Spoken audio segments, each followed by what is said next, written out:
नमस्कार फ्रेंड्स, मेरा नाम है सागर विश्वकर्मा। आपका बहुत बहुत स्वागत है मेरे चैनल विश्वकर्मा सागर ट्यूटोरियल में। तो दोस्तों, आज मैं आपको सेटलमेंट से जुड़ी सारी चीज़ों के बारे में बताऊंगा कि सेटलमेंट करने से फ़ायदा होता है या नुकसान होता है, सेटलमेंट क्यों करना चाहिए और सेटलमेंट करेंगे तो हमें भविष्य में क्या दिक्कतों का सामना करना पड़ सकता है। तो सबसे पहले तो दोस्तों सेटलमेंट के बारे में जानकारी लेंगे, और अगर आप मेरे चैनल पर नए हैं तो प्लीज़ चैनल को लाइक कमेंट शेयर, और अगर आपने अब तक मेरे चैनल को सब्सक्राइब नहीं करा तो दोस्तों सब्सक्राइब कर लीजिए, क्योंकि ऐसी वीडियो मैं आपके लिए बनाता हूँ ताकि आपको इससे लाभ पहुँचे। तो दोस्तों आइए वीडियो में अपन आगे पूछते हैं। तो सेटलमेंट के बारे में जानकारी देना चाह रहा था मैं। तो सेटलमेंट क्या होता है दोस्तों? सेटलमेंट ये होता है जब भी आप क्रेडिट कार्ड, पर्सनल लोन या एनबीएफसी से लोन लेते हैं और उसको कई महीने तक या डिफ़ॉल्ट करते हैं, या आप किसी भी परेशानी के चलते उसका पेमेंट नहीं रीपे नहीं कर पाते हैं, तो दोस्तों क्या होता है, रिकवरी एजेंसियां, बैंक क्या करती है, रिकवरी एजेंसी हायर करती है, क्योंकि बैंक खुद रिकवरी नहीं करती है।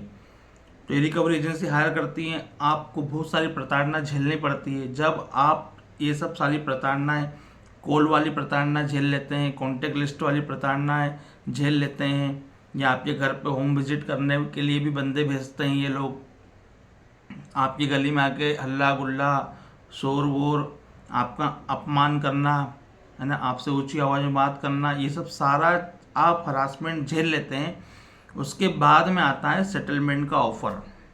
यानी कि अभी देखा जाए तो मेरे पास में सेटलमेंट के ऑफ़र आना चालू हो गए हैं। मुझे कॉल पे भी सेटलमेंट का, क्योंकि अब रिकवरी वाले मुझसे ये नहीं पूछते हैं कि सर आप पेमेंट कब करेंगे, आपको कैसे अरेंज करना है, आपको पेमेंट करना है। अब ये मुझसे क्वेश्चन नहीं करते हैं। अब मुझसे डायरेक्ट बोलते हैं सर आप पेमेंट नहीं भर पा रहे हो तो आप सेटलमेंट कर लीजिए। आपको शुरुआती दिनों में ये सेटलमेंट का ऑफर नहीं देते हैं। यही बोलते हैं कि आप तो पूरा पेमेंट कर दीजिए, या तो आप मिनिमम भर दीजिए। ये शुरुआती कॉलों में होता है, लेकिन अभी की कॉलों में क्या हो रहा है, ये आपको सिर्फ यही बोल रहे हैं या तो आप पूरा आउटस्टैंडिंग भर दो, या तो आप सेटलमेंट ले लीजिए और केस को क्लोज कर देते हैं। तो दोस्तों सेटलमेंट ये होता है। अब क्या सेटलमेंट पता है बैंक क्यों करती है? मैंने आपको मेरे से पहले बहुत सारी वीडियो में बताया है कि बैंक जब पूरी तरीके से हार जाती है, जब आपका लोन एनपी हो जाता है 3 महीने के बाद में, तो बैंक ये समझ लेती है कि जो हमने ग्राहक को पैसा दिया हुआ है तो ये हमारा पैसा अब मर चुका है, अब यहाँ से अब आने की संभावना नहीं है। तो फिर बैंक क्या करती है, 3 महीने का समय और देखती है कि और रिकवरी या होम विजिट करके अगर पेमेंट आता है, या ग्राहक थोड़ा डर जाता है तो अगर पेमेंट करता है तो ठीक है। उसके बाद में फिर क्या करती है, बैंक क्या करती है, रिकवरी एजेंसी ऐसी हायर करती है जो सेटलमेंट करवाती है। तो अभी क्या है, सेटलमेंट के ऑफर आने चालू हो गए मेरे पास में। अभी एचडीएफसी वाला का भी सेटलमेंट का ऑफर आया था, तो मैंने उनसे पूछा था चलो ठीक है जानकारी तो लो कि कितना ऑफर ले रहे हैं। तो अभी ये मान के चलो मुझे ये 40% का डिस्काउंट दे रहे हैं और 60% भरवा रहे हैं। अब इसमें बहुत सारे लोगों का क्वेश्चन ये रहेगा कि ये जो सेटलमेंट होता है ये क्या आउटस्टैंडिंग अमाउंट पे होता है, क्या जो इन्होंने पूरी पेनल्टी लगा दी है उस अमाउंट पर सेटलमेंट होता है? तो दोस्तों भले ही पेनल्टी चाहे लाखों रुपए के लगा ले, भले ही आपका 1 लाख का लोन या क्रेडिट कार्ड है, अगर उस पर 50,000 की पेनल्टी भी लगा दी है तो टोटल 1.5 लाख होता है। तो ये 1.5 लाख के ऊपर आपका सेटलमेंट नहीं करेंगे। ये जो आपका आउटस्टैंडिंग अमाउंट है 1 लाख रुपए का, उसी पर ही सेटलमेंट करेंगे और उसी पर ही आपको ऑफर देंगे और आपको उसी पर ही लेना है। तो 1 लाख का है, अभी ये 40,000 माफ़ कर रहे हैं और 60,000 रुपये समथिंग का मेरे को ये ऑफर दे रहे हैं कि आपको 60,000 रुपये भरना है, 40% हम आपका माफ़ कर रहे हैं। तो दोस्तों सेटलमेंट तो चलो ठीक है कर ही लेंगे, लेकिन आपको ज़्यादा से ज़्यादा अब लाभ तो उठाना है। आपने हरासमेंट तो इनसे झेल ही ली है, आप प्रताड़ित तो बहुत ही हो गए हो, तो फिर अगर आप थोड़ा समय और बिताएंगे तो आपको और अच्छे ऑफर आ जाएंगे। आपको ये जानकारी देना चाहूँगा, कम से कम आपको 15% में भी ये सेटलमेंट करते हैं। यानी आपको 15% पैसा भरना है, 85% पैसा ये ऑफ यानी डिस्काउंट करके ये माफ़ कर देते हैं आपका।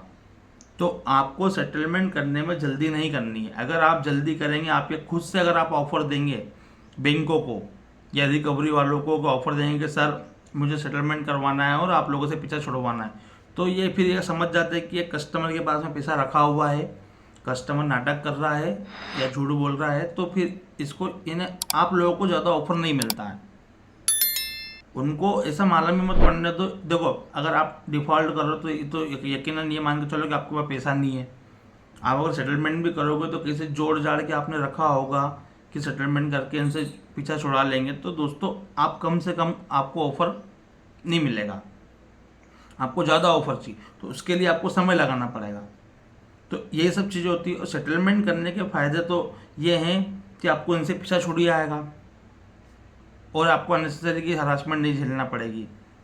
अब नुकसान वाली बात है तो नुकसान ये कि अगर आपने सेटलमेंट तो कर लिया, आपको अच्छा ऑफर भी मिल गया, लेकिन आपको भविष्य में या आपके जो आधार कार्ड पैन कार्ड के ऊपर है सेटलमेंट लिखा हुआ शो होना चालू हो जाएगा और आपको 2-2.5 साल या 3 साल के समथिंग आपको कोई लोन नहीं मिलेगा, ना आपको कोई ऑफर आएगा।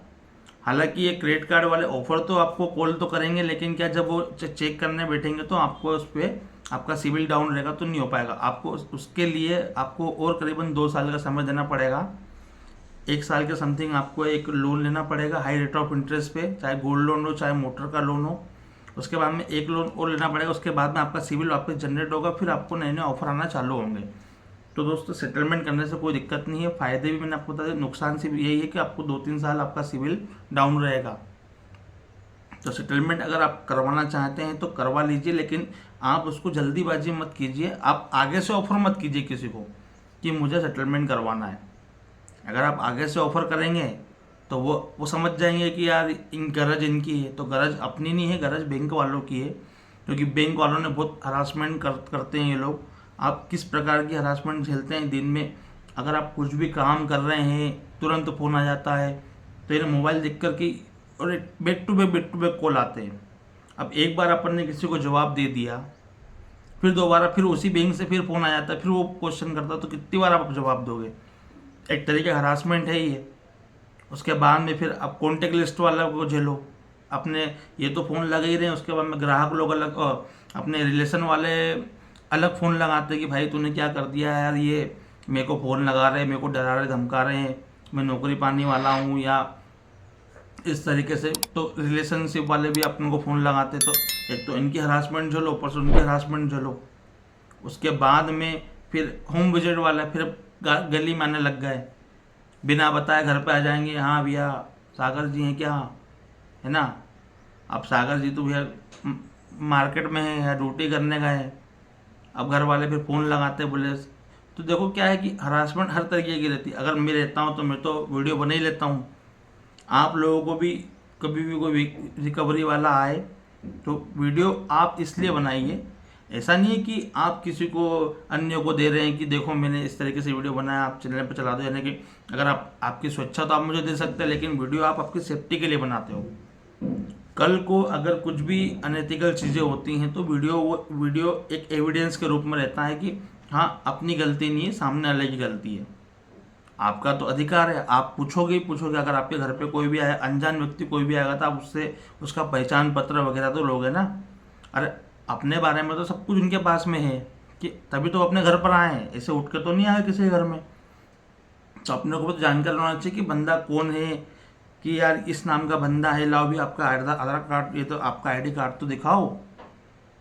तो उस आईडी कार्ड में नाम मेंशन, जो बंदा नाम रहा वही नाम का बंदा है, कि इनकी अचानक कोई सा भी बंदा उठ के आ जाएगा। तो इसीलिए ये सब चीज़ें आरबीआई ने बनाई हुई है कि आपको समय से जाना है, सुबह 7 से लेकर शाम तक, शाम को 7 बजे से बीच में जाना है, उसके बाद में नहीं जाना है। आईडी कार्ड लेके जाना, अथोराइजेशन लेटर भी लेकर के जाना है, डीआरएस सर्टिफिकेट लेकर के जाना है, बैंक का नोटिस होना चाहिए। तो ये सब सारी चीज़ें होना चाहिए। ये चीज़ें आपको रिकवरी वालों से मांगना है, चाहे वो सेटलमेंट करवाने आए उससे भी मांगो, चाहे वो होम विजिट करने आए उससे ही मांगो। तो ये सब आपकी सेफ्टी है और ये सब आप है ना वीडियो बना के वीडियो में मांगो, ताकि वो भी आपसे अभद्रता वाली बातें ना करें। आपको जानकारी होना बहुत ज़रूरी है। आप जानकारी के चलते बात करेंगे तो आपका हरासमेंट जीरो हो जाता है, मैं हर वीडियो में बोलता हूँ। और अगर नहीं बोलता हूँ तो आगे से बोलना चालू कर दूंगा मैं, ठीक है। और उसके बाद में अगर दोस्तों तो ये वीडियो आपको कैसा लगा, वीडियो पसंद आता तो प्लीज़ चैनल को लाइक कमेंट से जरूर कीजिए। और अगर आपने अब तक मेरे चैनल को सब्सक्राइब नहीं कर रखा तो प्लीज़ सब्सक्राइब कर लीजिए ऐसी वीडियो देखने के लिए। क्योंकि दोस्तों मैं ये वीडियो इसलिए बनाता हूँ ताकि आपको ज़्यादा से ज़्यादा जानकारी पहुँचे, आपको हर तरीके से जानकारी पहुँचे कि हाँ ये वाले वीडियो में इन्होंने बताया था। यानी जो भी क्वेश्चन आता है आपके पास में, तुरंत क्वेश्चन मुझे कमेंट में करिए, ताकि मैं उसके ऊपर भी वीडियो बनाऊँगा। ताकि मुझे भी अच्छा लगता है कि हाँ आप लोगों को मदद मिलती है, कमेंट्स आते हैं तो मुझे भी अच्छा लगता है।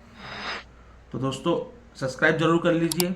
अगर पैसा है तो प्लेन का पूरा पैसा दो, स्वस्थ रहो, मस्त रहो, रिकवरी वालों के लिए सख्त रहो। आज के वीडियो में इतना ही।